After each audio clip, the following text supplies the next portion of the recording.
The courtroom was buzzing that day, filled with the usual mix of spectators who had come to see Judge Judy in action. Some were regulars, people who enjoyed the sharp wit and no-nonsense rulings. Others were new visitors, eager to witness the famous judge in person. The cameras were rolling, the bailiff was standing tall near the bench, and Judy Sheindlin, calm but alert, took her seat. It was supposed to be just another case, but what unfolded would be remembered by everyone who saw it. The case involved a homeowners association dispute. Those familiar with HOAs know that even small disagreements can explode into full-blown battles, and this was one of those times. The plaintiff, a soft-spoken man in his 40s, had come forward with complaints against his neighbor, a woman who seemed to thrive on conflict.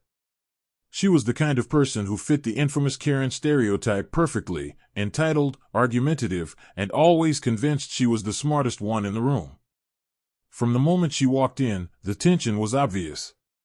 She strutted to her seat with her chin lifted high, lips pursed, and eyes darting around as if she were already annoyed by everything and everyone. The audience shifted uncomfortably, even they could sense her energy. Judge Judy greeted both parties with her usual brisk tone, asking them to state their names. The plaintiff introduced himself politely, and then the defendant, our so-called HOA Karen, spoke. Instead of simply giving her name, she launched into a short rant about how ridiculous this entire case was. She waved her hand dismissively and muttered loudly enough for everyone to hear that she was wasting her time because the plaintiff was pathetic. Judy's eyes narrowed just slightly, but she didn't say anything yet. Years of experience had taught her to let people dig their own holes before she lowered the gavel. She simply told the defendant to stick to her name and save everything else for later. The case began. The plaintiff carefully explained that his neighbor, the defendant, had been harassing him through the HOA. She had filed multiple baseless complaints about the color of his curtains, about the way he parked his car, even about the type of flowers in his yard. Each time, the HOA board investigated and found nothing wrong, yet she never stopped. The constant reports were stressful, embarrassing, and disruptive. He wanted it on record that this harassment needed to end. As he spoke, Karen rolled her eyes dramatically. She sighed, scoffed, and shook her head like a teenager being scolded. Finally, when it was her turn to speak, she launched into her performance. She painted herself as the victim, claiming she was just protecting the neighborhood standards and that the plaintiff was lazy and careless. Judge Judy listened, her expression unreadable, but those who knew her well could tell her patience was wearing thin. Then it happened, the moment that shocked everyone. In the middle of one of Judy's questions, Karen suddenly interrupted. She leaned forward, her voice rising with arrogance, and snapped. "You know what, Judge? You're stupid. This whole court is stupid." Gasps erupted from the audience. Even the bailiff's eyes widened. The plaintiff looked stunned, as if he couldn't believe she had actually said it out loud. The cameras caught every second, the defiant tilt of her chin, the smug satisfaction in her eyes, and the heavy silence that followed. But the silence didn't last long. Judge Judy straightened her back, her eyes flashing with the kind of authority that only comes from decades on the bench. When she spoke, her voice was calm, dangerously calm. "Did you just call me stupid?" she asked slowly, every syllable crisp and sharp. Karen smirked and crossed her arms. "Yeah, I did. Someone needs to say it." The room went dead quiet again. Everyone knew Judge Judy's reputation. She didn't tolerate disrespect. She had dealt with countless rude defendants over the years, but this was a different level of arrogance. Calling a judge stupid in open court was not just insulting, it was reckless. Judy let the moment hang in the air, giving Karen enough rope to tie the knot tighter. Then she leaned forward, her eyes piercing like lasers. "You seem to think you're the smartest person here," Judy said. "But let me remind you, you are the one on trial, not me. And since you clearly don't respect this courtroom, perhaps it's time we shed a little light on who you really are." Karen shifted in her seat, her smirk faltering just a little. The plaintiff looked curious.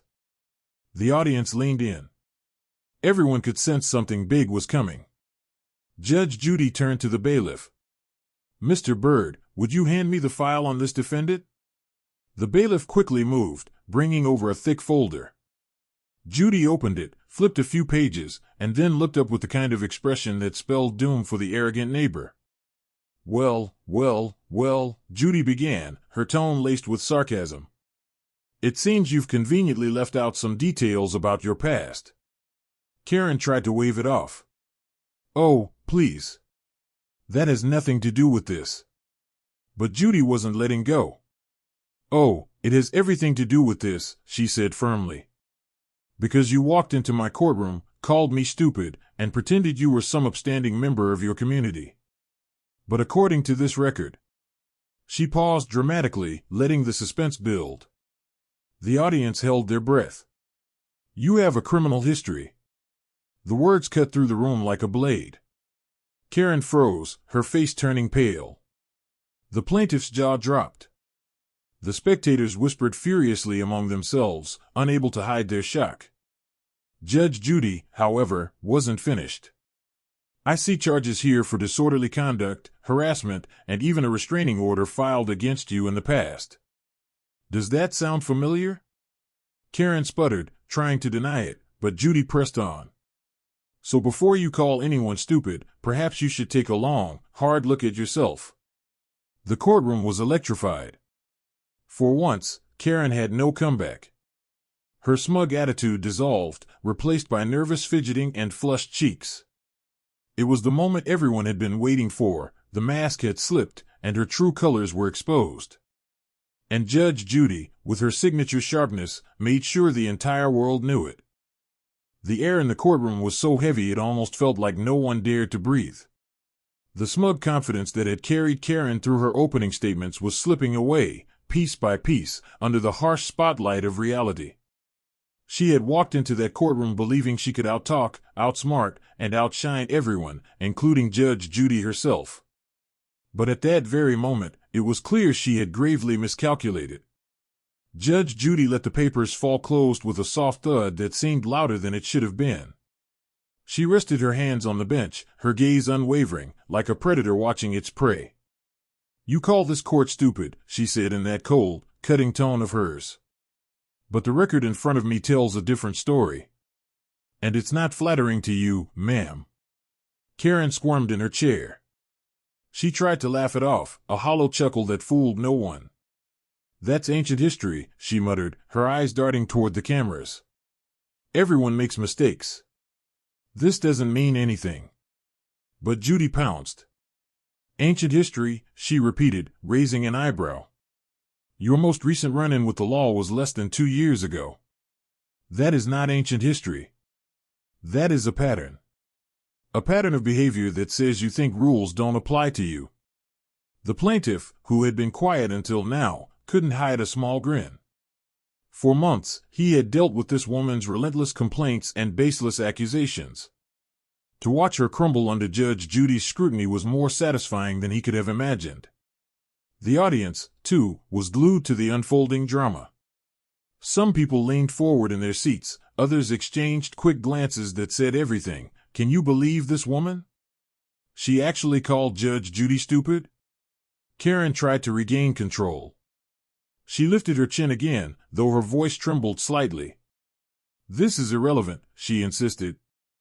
This is about my HOA, not about whatever mistakes you're dragging up. Judy's lips curved into the faintest smirk, the kind of smile she reserved for defendants who still hadn't realized they had already lost. Irrelevant, she repeated. When you walk into my courtroom and question my intelligence, your credibility becomes very relevant. And I will not allow you to stand here and pretend to be the guardian of neighborhood standards when your own record shows you've been nothing but disruptive and hostile. The bailiff shifted beside her, ready in case things escalated. He had seen people melt down under Judy's authority before, and Karen was teetering dangerously close to a full-blown outburst. Karen threw up her hands. This is ridiculous. You're just trying to embarrass me. You don't even understand the situation with the HOA. This man, she pointed at the plaintiff with an accusatory finger, has been violating the rules constantly, and I'm the only one brave enough to call him out. Judy slammed her hand lightly on the bench, the sound snapping like a whip through the air. Stop right there. Do not point at him.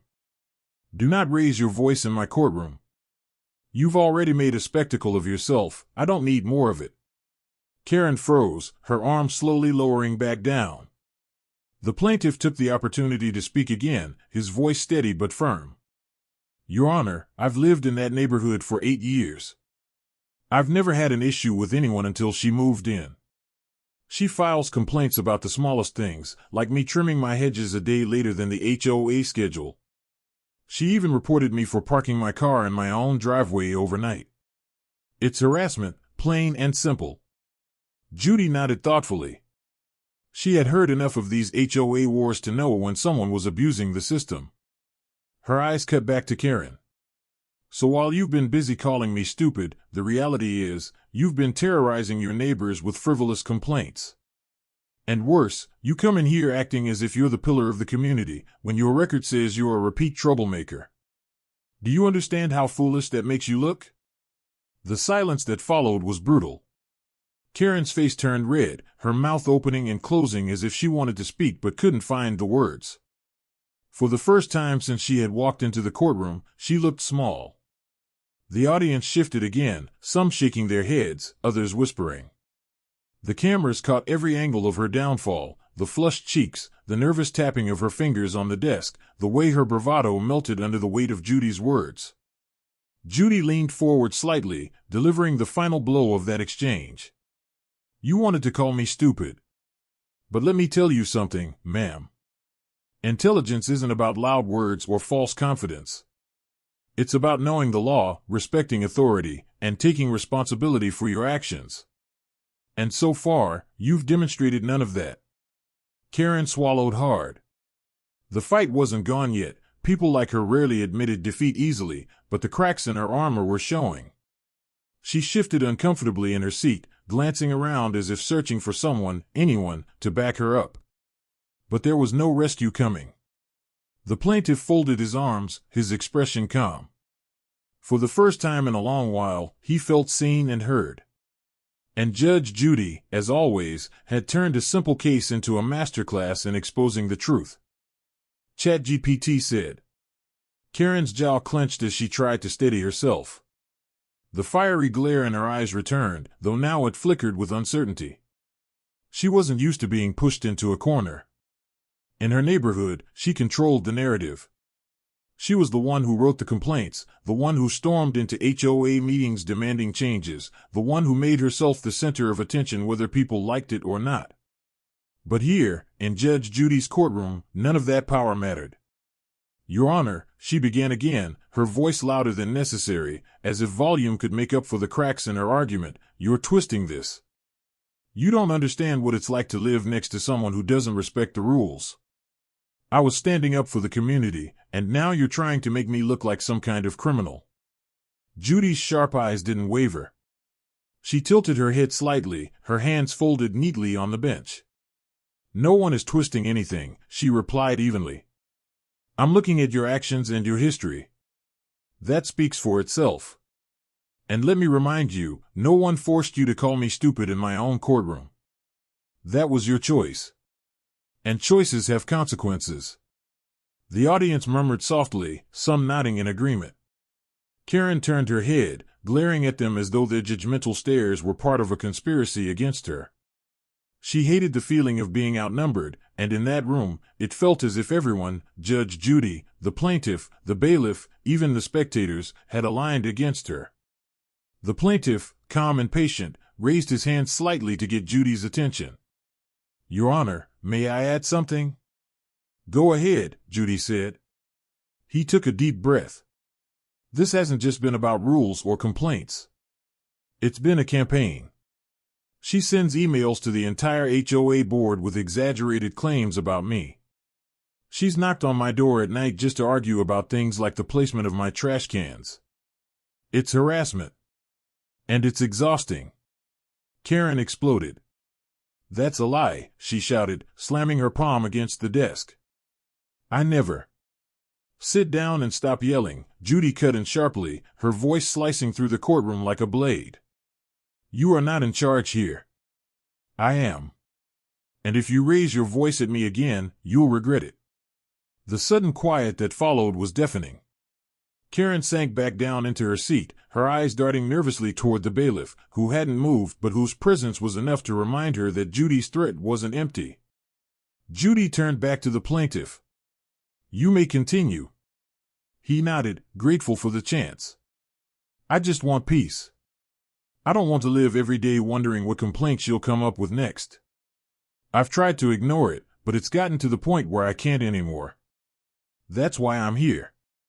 Not to fight, but to stop this once and for all." Judy tapped her pen against the file in front of her, thinking. Then her gaze returned to Karen. "Do you hear that? He's not asking for money, he's not asking for anything extreme. He's asking for peace. Something most neighbors manage to live with without constant conflict. Yet you've turned his life into a battleground." Karen opened her mouth to respond, but Judy raised a hand. "No. You've had your turn. I don't need more excuses, and I certainly don't need more disrespect." The audience was captivated, hanging on every word. To them, it was more than just a petty neighborhood squabble, it was a morality play, a showdown between arrogance and accountability. Judy leaned forward again, her voice steady but firm.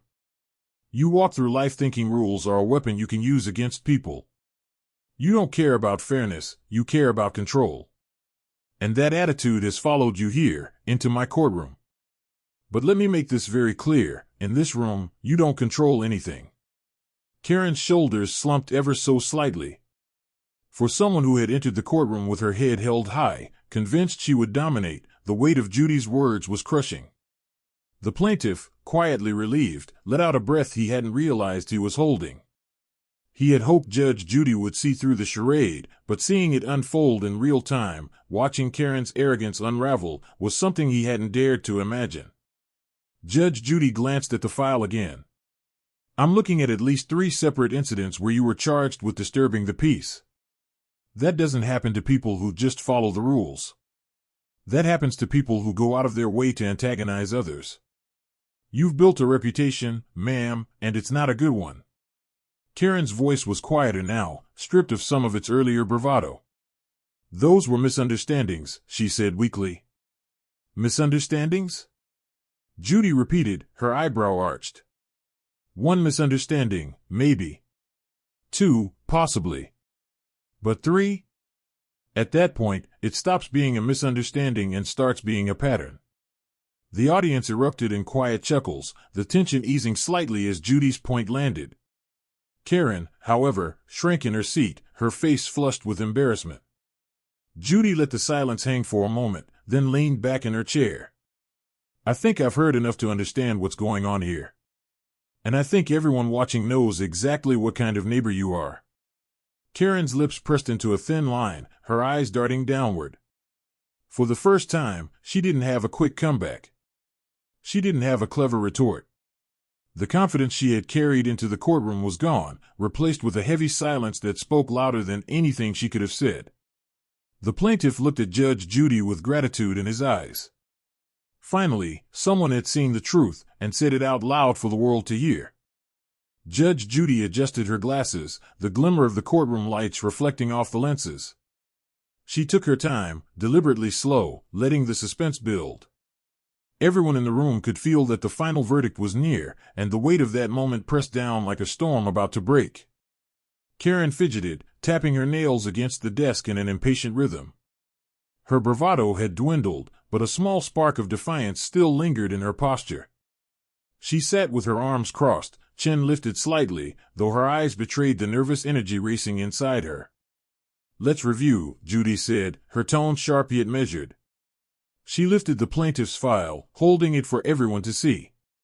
"We have a neighbor who has lived in peace with others for nearly a decade, never causing trouble, never making unnecessary noise. And then you arrive. Suddenly, there's a flurry of complaints, all from you. Complaints about hedges. Complaints about curtains. Complaints about cars in a driveway. None of which were actual violations. None of which required HOA intervention. Do you know what that tells me?" Karen opened her mouth to answer, but Judy held up her palm. "Don't speak. I'll tell you what it says. It says you are not acting in good faith. It says you're using the HOA as your personal weapon, a tool for intimidation and control. And that, ma'am, is harassment. The plaintiff nodded vigorously, his relief visible. The audience, captivated, exchanged glances and subtle nods, some even mouthing a quiet yes as if Judy had spoken on behalf of every person who had ever suffered under a difficult neighbor. Karen's cheeks flamed red. "That's not fair," she shouted, her voice trembling with both rage and fear. "I have every right to file a complaint if I see something wrong. That's what an HOA is for." Judy leaned forward, her eyes narrowing like a hawk zeroing in on prey. "Yes, you have the right to file legitimate complaints. But you do not have the right to abuse the system. You do not have the right to harass your neighbor with fabricated nonsense just because you enjoy stirring conflict. And you certainly don't have the right to disrespect this court." Her words cracked through the air like thunder. The bailiff glanced at Karen, his broad stance silently warning her not to push further. Karen stammered, trying to regain footing. "I was only doing what I thought was best for the community. You don't understand. He's. Judy cut her off with a hand gesture sharp enough to silence anyone. "Stop. I've heard enough excuses. What I understand is this: you called me stupid because you thought belittling me would make you appear strong. But strength isn't in insults, ma'am. Strength is in truth. And your truth is written right here." She tapped the file for emphasis, in black and white. "Arrests. Complaints. Restraining orders. That is who you are when no one else is looking. That is your pattern." A hush fell across the room. Even the cameras seemed to lean in closer, recording the collapse of a woman who had built her identity on control and manipulation. The plaintiff, his voice low but firm, spoke once more. "Your Honor, I just want to live without fear of another complaint hanging over my head. I don't want to be dragged into another hearing or fined for things I didn't even do. I just want my life back." Judy nodded, her expression softening slightly as she looked at him. "And that's exactly what you'll have." She turned her gaze back to Karen, her tone hardening again. "Here's my ruling. Effective immediately, you are prohibited from filing any further complaints against this man through the HOA unless there is actual, verifiable evidence of a violation. Not your opinion. Not your speculation. Evidence. Do you understand me?" Karen blinked, stunned.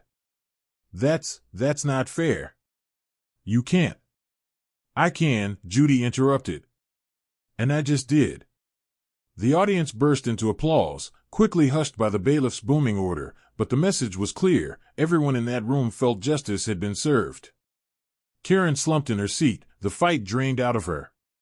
For the first time, the weight of her own actions seemed to settle on her shoulders. She had strutted into that courtroom believing she could intimidate, insult, and manipulate her way to victory. Instead, she had been dismantled piece by piece, exposed not just to Judge Judy but to every viewer who would eventually see the episode. Judge Judy gave her one last piercing look.